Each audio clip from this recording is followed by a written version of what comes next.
আমি কি পাপ করেছি যে তুমি আমার কোলে তোমার সন্তানকে রাখতে পারছো না? আমি কি এতটাই নীচ?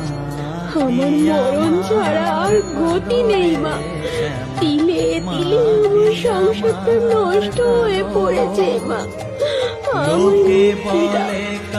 মুক্তি দাও মা। একটি আলোর ঝলকানি সৃষ্টি হয় আর স্বয়ং মা কালী সেখানে আসেন। ওঠ পার্বতী, দেখ আমি এসেছি। ওঠ, ওঠ।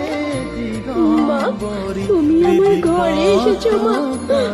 আমার মুক্তি দাও।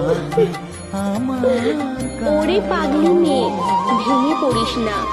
আমি তোকে একটা চারা গাছ দিচ্ছি।